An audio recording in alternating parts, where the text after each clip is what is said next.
Hey, joining us here in studio, we have Congressman Tony Gonzalez to talk about school safety and more. Congressman, thanks for being here. Yeah, thank you for having me. In the flesh, not on Zoom. Right. You were in town for a really important discussion to talk to local law enforcement superintendents about the challenges of school safety. We covered that earlier, and one of those challenges is funding, not being able to pay for having an armed officer on all campuses, for example. Is there any federal money that can be used to help meet these requirements?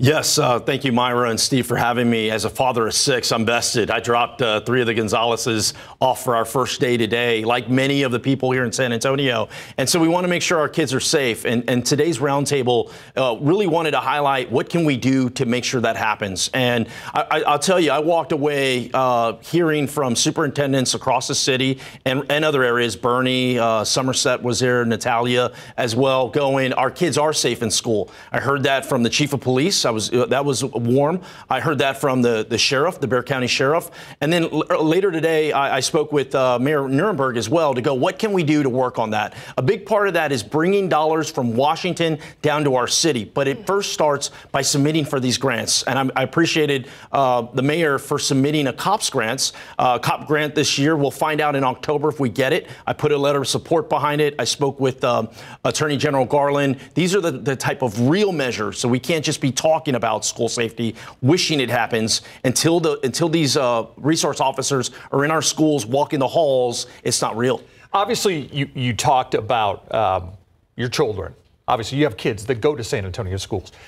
What about Uvalde? It's in your district. It's something that you have experience with. Was that part of the impetus for today's roundtable? I mean, there's no doubt. I mean, what happened in Uvalde a year ago still stays with all of us. I mean, whether you were directly impacted or not, you're a parent, you're worried about, or a grandparent, or a neighbor. I mean, everyone is worried about that. So absolutely. And we saw last week, I think one of the relatives of one of the shooters made some comments. This is a threat that wherever you live, it is real. And we got to make sure that we don't just, hope that it doesn't happen, that we are prepared and we get ahead of it too. The mental health piece of it is just as equal as the response piece to it. That's what stood out to me is, securing our campuses, making sure no strangers are getting in. Yes. Obviously important, but I noticed that you also emphasized the mental health part. Talk a little bit about that, and are there things from the federal government that can help some of these local school districts when it comes to mental health resources? Yeah, these COPS grants and these Stop School Violence grants are there. They're already there. We passed this bill, the Safest Community Act, billions of dollars in that, but it's getting it from Washington to our schools. The positive thing is in this COPS grant, it is expanded to 21 different areas. So it's not always just the police officer. It could be doors, it could be accreditation, training in some cases, a mental health clinician. So there's a lot of opportunities for wins. A big part of today was getting the superintendents involved and to go, you're not alone. I'll also say that it isn't always a government solution. I work with Matthew McConaughey to have a private entity response. And he recently rolled out these Green Light Grants Initiatives, .org. Any parent can go there and kind of see what grants their school qualifies for. He and his wife. And his wife, Camilla, has been incredible throughout this entire deal. This is one of the things where everybody's vested. How do we get to the problem and really the solution? The solution is already there. The money's already there. But how do you bring that home? It's not fair for the city of San Antonio or any city to have to fit the bill alone. So, it's nice to hear from local law enforcement that they believe schools are safe. Yet we do continue to see threats made to schools. We continue to see actual school shootings take place. So when somebody sees someone like you organize a big meeting today with a lot of people in power, they want to know what's going to come out of it, right? So what are you going to do with this information today to try to make a change, make a difference, and make them safer? Yeah, the big part of it was twofold. One is these grants. How do we bring these grants back home? One, get the local entities to apply for them. And then two, I put a letter of support behind it. I recently sat down with the Attorney General Garland to make sure that at a federal level that they know it's a priority. And then to hear from the challenges. Some of the superintendents brought up, hey, Tony, the funding can be there, but we don't have the training and the police officers to even fill those spots. The applicants applicants a lot of and times. the applicants. We're hearing that from local school districts, that they have these positions available, but they're not getting anyone to fill them. Yeah, too many times you have lawmakers pass this legislation and you roll it out like as if it has solved something, and then you go on to the next thing. There's a lot of different issues, but how do you see it all the way through and to go, what are some areas that we can tackle too? But it's a partnership, and that's what I love about this city and this area. Everyone coming together and going, hey, how do we just solve the problem? How do we make sure our kids are safe? And if something does happen, we get ahead of it as quickly as possible, and that our trained professionals can respond in the manner that we need. Our kids are growing up in a completely different era than we grew up. I couldn't even imagine having social media at your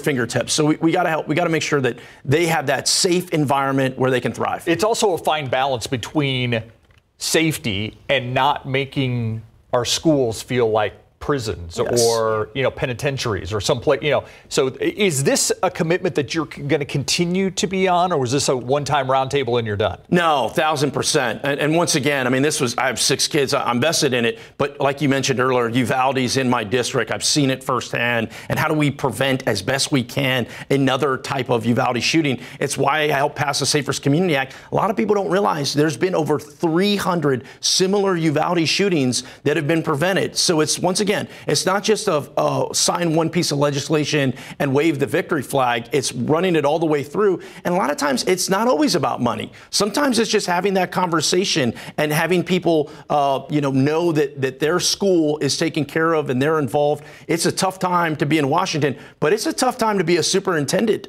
You're wearing all these hats and you have to make sure our kids are safe. I was incredible to have the level of support that we had from the superintendent Ball, from Southwest, and you name it. It was great. Yeah. Before we let you go, I want to ask you about what's going on along the border. Obviously, the questions remain about the buoys in place, concerns about humane treatment, environmental questions. You said just last week, let's talk about real solutions. What does that look like to you? Yeah, the border is still in a very porous condition, and it's tragic. It's so sad. I mean, there was just a migrant child that died on a bus trip. Chicago. It's every day. It's every week, and it needs to stop. And I've been of the mindset, enough with the finger pointing. I don't care how we got here. What are some of the solutions? In my eyes, the solution is legal immigration. It's why I introduced the HIRE Act, which extends work visas from 1 year to 3 years. We need to focus on preventing people from even starting that track. You do that, in my thought, through legal immigration. I'd love for us to be talking more about that. It can solve a bunch of problems. Are you hopeful that that'll happen? I am. I really am. Why? Because there is not one state in the country that isn't impacted. This isn't a South Texas deal. I mean, you go to Iowa, you go anywhere in the country, people are impacted. New York City, you're seeing what they're dealing with. Chicago, you're seeing what they're dealing with. This piece of legislation already has nearly 30 co-sponsors, both Democrats and Republicans. There's an appetite here to solve it if you can get away from some of the more contentious stuff. Very similar to the gun situation. Right. If you talk about safety, I mean, you can solve a lot of problems. Are there bigger conversations? Yes, but it needs to start with trust. Trust has to be rebuilt in Washington. It starts here in San Antonio as well. It's why I've been working with Henry Cuellar and Joaquin Castro and Greg Casar and Chip Roy and others. How do we come together and solve some of these problems? Congressman, thanks so much for being here. Thank you, Myra. Appreciate you for having me. No, it's a busy day, so appreciate your time. Thank you. Yeah, we'll be right back. The Bexar County Sheriff's Office today announcing the arrest of one of their own deputies. Sheriff Javier Salazar says 31-year-old Giovanni Ceja is wanted in California for murder. Salazar says Ceja was drinking and driving when he allegedly hit and killed someone.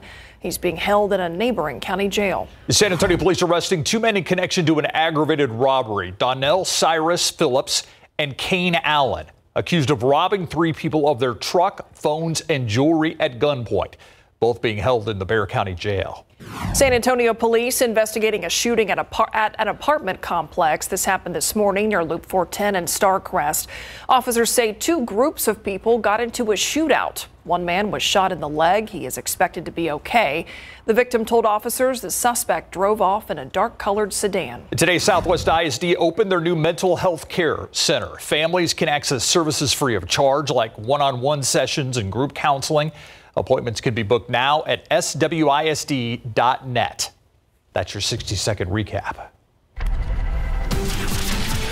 Look outside with live cam. There's a little something different in the forecast, a not as hot front. Is that what we're calling it? I'm going to Adam? change it to a not quite as hot front. Not quite as hot. It's separating low 100s from 90s today. Yes, and our high temperature, we were in the low 100s here in San Antonio. High temperature of 102.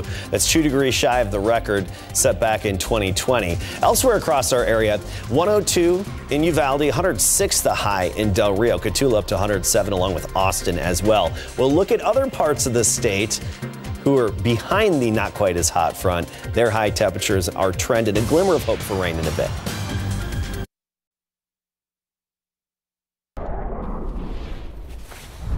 All right, so we're talking about a string Yes, of 100-degree string, days. and at least something a little bit different, but we're adding more modifiers to make it sound more interesting. Not quite, what we say? Not quite. Not quite as hot. Yeah. Front.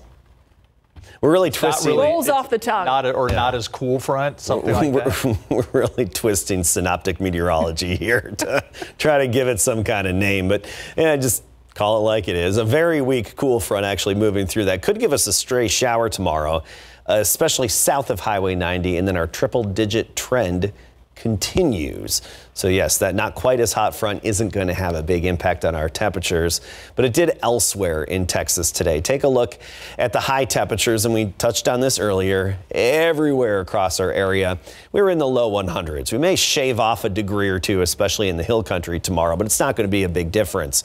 Dallas only 99 today.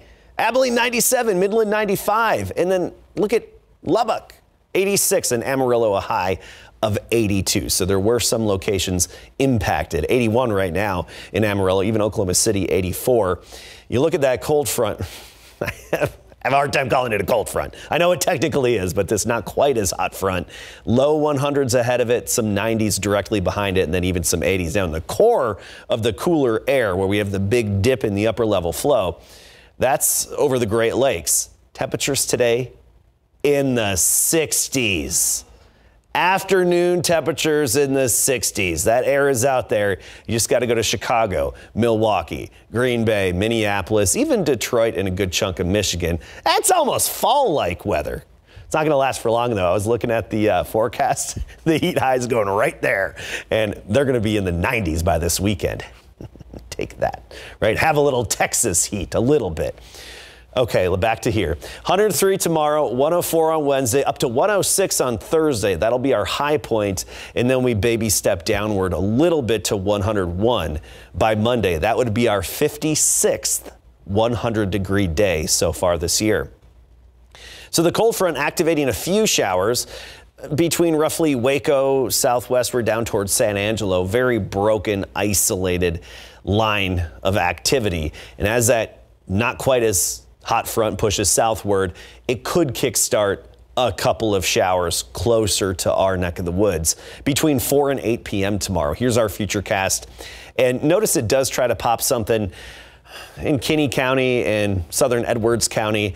I wouldn't exactly count on that, but there are slightly better odds for locations south of Highway 90 tomorrow afternoon between 4 p.m. and 8 p.m. We're talking a 10 to 20% chance. That's it. Then we get into the weekend, and on Sunday, we've got another 10, if we're lucky, a 20% chance on Sunday. But it's good to see a little bit of a shift. And we were talking about the shift, that upper level heat high, it really takes over the Four Corners region over the Rockies this week. And then by this weekend, it moves northward and basically plants itself over Iowa and Illinois. So that leaves the steering flow, the door open for disturbances to come in off the Gulf of Mexico.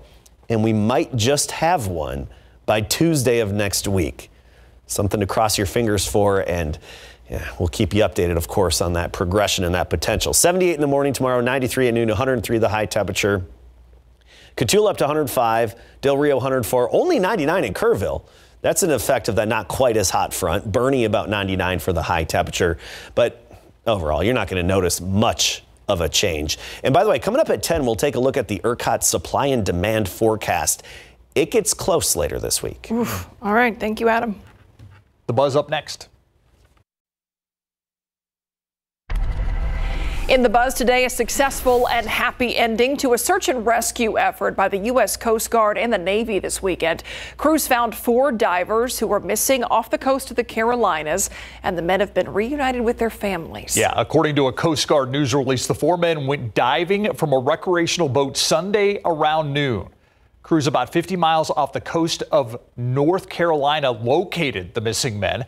No details about what happened have been released, except they're on dry land and they're safe, and very happy about it, it looks like. The Starbucks launched its latest reusable cup test in California. The coffee giant doing the test at 12 Starbucks in Napa and Petaluma through October 22nd. Customers can bring their own personal cup into the cafe or drive-through, or use the company's borrow a cup option. They can also choose for here-ware, that's what it's called, a reusable ceramic or a glass cup for customers who opt to stay in the store.